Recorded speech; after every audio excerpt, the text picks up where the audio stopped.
Namaskar dear friend, I am Kaushik Soni as a chemistry teacher. Today we will discuss about the vapor pressures. In my previous video already you learned about the solubility. Now today we will see about the vapor pressures.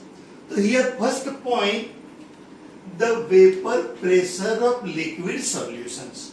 So first discuss about the vapor pressure. What is vapor pressure?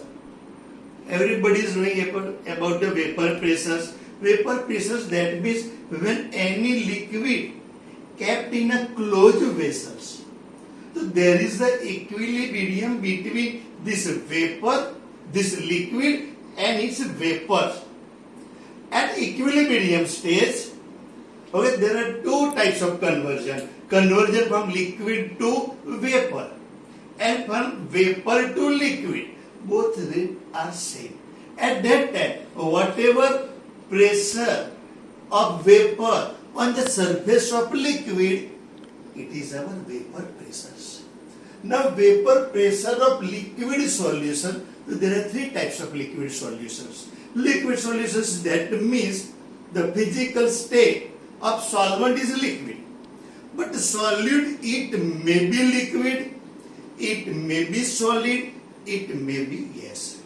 So today we will discuss about the liquid solution in which both solute and solvent, both are volatile as well as both are liquids. So my second point is about the vapor pressure of liquid solutions.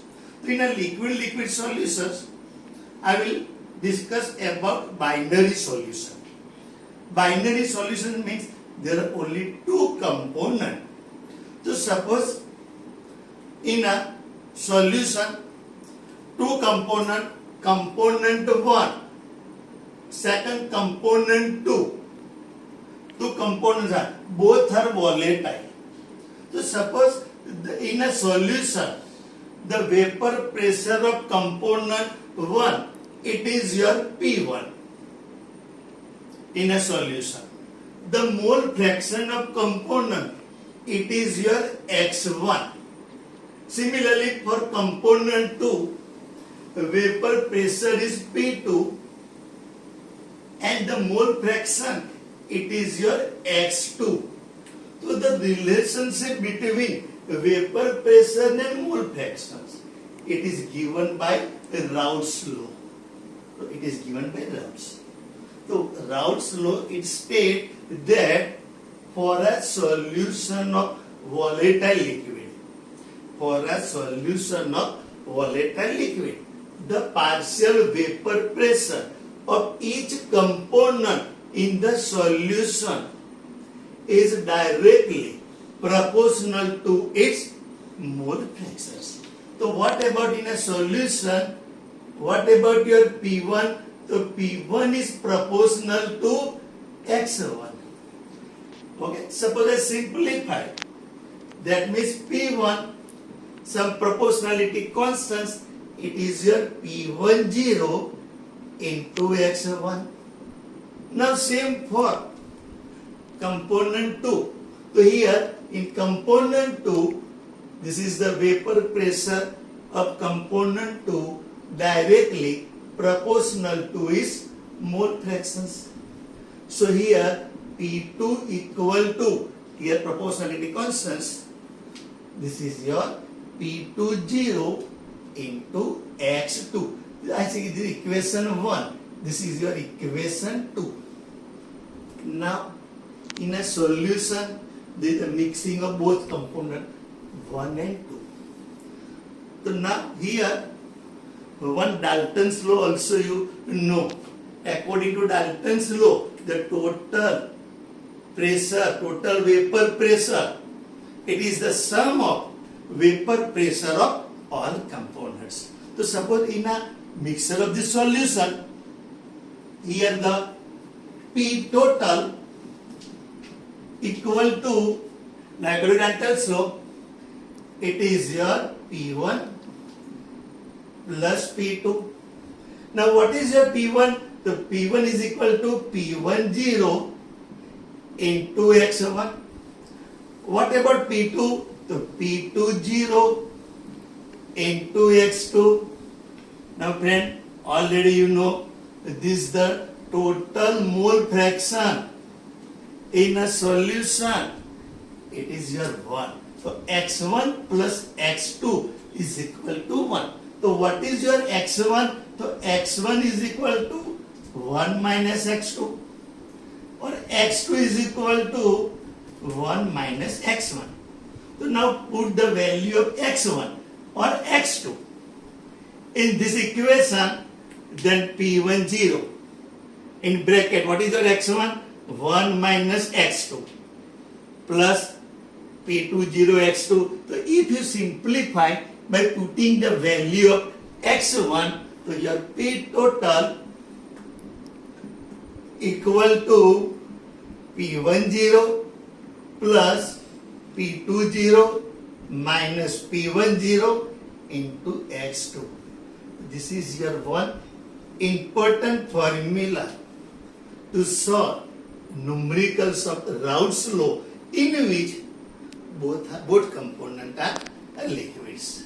So this is your formula for Raoult's law. Now from Raoult's law, some conclusions are there. So suppose to understand the conclusion of the Raoult's law, so first we'll discuss about some graph. So now see, I am having two components, component 1, component 2, both are volatile. Suppose we plot the graph, the mole fraction versus vapor pressure. So here we are having two components, component 1 and component 2. So here this will graph, okay, according to this plot. This is the mole fraction, it is your vapor pressure. So now here there are three types of line. This line, this dashed line, this is 1, it is your P1. So here for component 1, this is your P1 proportional to x1, or P1 is equal to P1 0 into x1. So here x1 is 0. When x1 0, x2 definitely it is 1. So this is your one straight line. Okay. So here similarly for second component, second means your component 2 is vapor pressure is P2 and mole fraction is x2. So if we plot the graph, so here this is your second line. So here x2 is 0, x1 1, this graph is this. Okay. Here P2 0, it is the vapor pressure of component 2 in pure state. Here P1 0, vapor pressure of component 1 in a pure. Now here the vapor pressure P1 is less than P2. Okay, so now P1 less than P2. So here this, if we join this line, it is a third line. It will show the total vapor pressures. So P total, it is your P1 plus P2. So from this graph, if you understand this graph, there are three conclusions.